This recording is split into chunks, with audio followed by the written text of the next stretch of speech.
त्रिस्तरीय पंचायत चुनाव के अंतिम चरण के तहत जनपद पंचायत में अपनी अपनी सरकार बनाने, अपने अपने पार्टी के अध्यक्ष उपाध्यक्ष पद को काबिज करवाने के लिए कांग्रेस भाजपा एड़ी चोटी का जोर लगा रही है। यही स्थिति बालाघाट जनपद पंचायत में भी दिखाई दे रही है। लेकिन यहाँ बड़ी बात यह है कि दोनों ही पार्टी निर्दलीयों के भरोसे बैठी हुई है। चलिए खबर पहले हम बालाघाट जनपद पंचायत के निर्वाचित हुए जनपद सदस्यों के बारे में जानकारी दे देते हैं।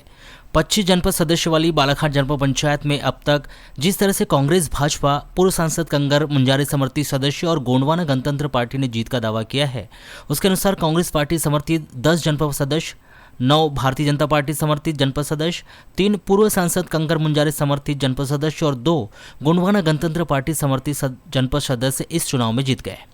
ऐसे में कांग्रेस और भाजपा के पास जनपद अध्यक्ष और उपाध्यक्ष बनाने का जादुई आंकड़ा नहीं है और ना ही पूर्व सांसद कंकर मुंजारे समर्थित जनपद सदस्य और गोंडवाना गणतंत्र पार्टी के सदस्यों के पास यह संख्या है। लेकिन यदि बात अध्यक्ष उपाध्यक्ष बनाने की करें तो सबके अपने अपने दावे हैं। सभी एक स्वर में कहते हैं कि सरकार तो जनपद में उन्हीं की बनेगी। लेकिन जब हमने सभी जनपद सदस्यों से बात करने की कोशिश की तो किसी ने भी मोबाइल रिसीव नहीं किया। घर पर संदेश भिजवाया, पता करवाया तो पता चला कि जनपद सदस्य बाहर घूमने गए हैं। इस बारिश के मौसम में, बाढ़ के माहौल में, जहां पर ट्रेन बस समय से देरी से चल रही है, लोग घरों में बैठे हैं। ऐसे में हमारे जनपद सदस्य कहाँ घूमने चले गए? सूत्रों की बातों पर यकीन किया जाए तो कोई कहता है कि भले ही कान्हा राष्ट्रीय पार्क इस बारिश में बंद हो गया हो, लेकिन रिसोर्ट तो खुले हैं।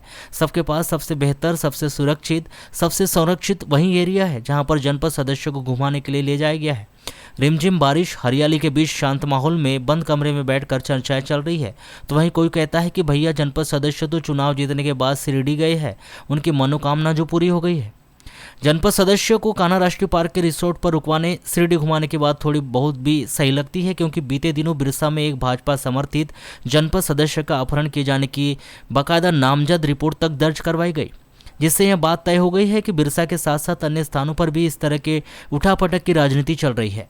हालांकि बाकी जगह खुलासा नहीं हुआ, या कहे कि जनपद सदस्य अपनी इच्छा से अपनी पसंदीदा पार्टी के साथ शामिल होने की मंशा के लिए भ्रमण पर चले गए हो।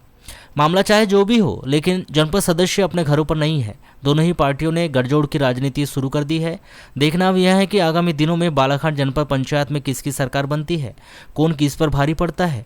आपको यहां बता देना जरूरी है कि पिछले बार भी जनपद सदस्यों की संख्या के आंकड़ों में कांग्रेस और भाजपा की लगभग यही स्थिति थी, लेकिन गठजोड़ की राजनीति में भाजपा उनसे आगे निकल गई थी और भाजपा समर्थित जनपद सदस्य बालाघाट जनपद के अध्यक्ष बन गए थे।